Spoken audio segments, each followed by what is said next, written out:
Yan po mga idol, yung ating laruan, ginagamit na naman natin mga idol.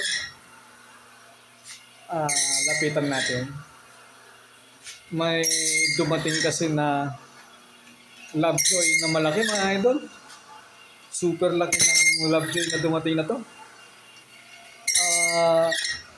Ang nagdala nito, meron siyang late machine. So, nai-rebore niya. Ayan o. Kaya naman niyang i-rebore kasi may late machine siya. Yun ang problema. Meron siyang keyway. So, nakita niya sa Facebook na nagki-keyway ako. Nagdala rin siya ng coupling niya mga idol. Pinakiway niya rin sa akin. Ayan o. So, napakalaki nung keyway niya. So, bali titignan lang natin kung tama na yung lalim. Papatayin ko muna. I-stop ko muna para makita natin kung tama na yung lalim. Ayan, in-stop ko muna. Tapos, ayan o. Todo yung todo yung lapad ng Momox na ginamit natin. Ayan o. Todo. So, hinihintay ko lang na makita kung tama na yung lalim. Pag tama na, at saka ako ngayon, pakakainan niya ng left and right. So, titignan natin kung tama na yung lalim.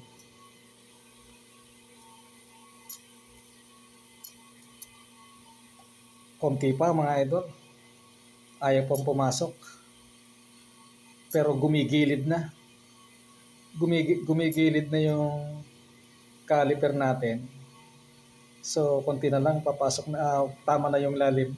So, pag nakuha natin yung tamang lalim, saka ko ngayon, pakakainan ng left and right. Ayan o. At least, imagine o, yung, kita nyo ba yung lapad ng kain na yan? Sa isang buong talim yan mga idol. Hindi ko binawasan. Linagyan ko na lang kagad ng tasa yung buong Momax. Ayan o. Yung buong Momax. Hinasa ko na lang na yung buong lapad ng Momax. Ginamit ko yung buong lapad ng Momax. Hindi ko siya pinanipis. Ayan o. So yun o, siyempre na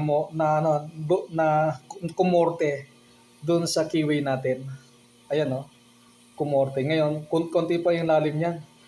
Imagine mga idol, no? Ang kapal ng pakain natin na gamit yung Momax. Pero hindi siya tumitigil kahit puli lang siya. So, pandarin natin ulit. Ayan o. Ayan o. Mandar ulit siya. Ayan. So, pakainan ko pa lang. Konti na lang eh. Bali, bumubungad na yung caliper natin. Pag pumasok yung caliper natin, tama na yung lalim niyan. So, iwanan ko muna yung video na to para matapos na natin yung malaking coupling na yan. Ganun lang mga idol. Hindi na natin problema ang pag-keyway ng mga coupling kahit malaki pa siyang coupling.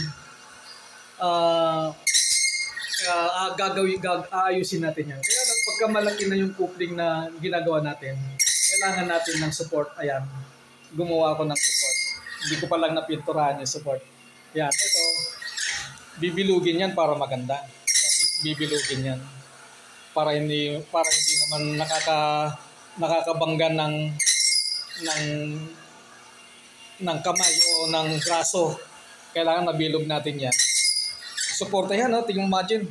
Linagyan ko lang ng maraming na to para maginhawang, magpihit-pihit. So, suporta lang yan para hindi umaatras yung pinapakainan natin ng malaking puli. So, yun lang po. Linagyan ko lang additional natin para mayroong bracket.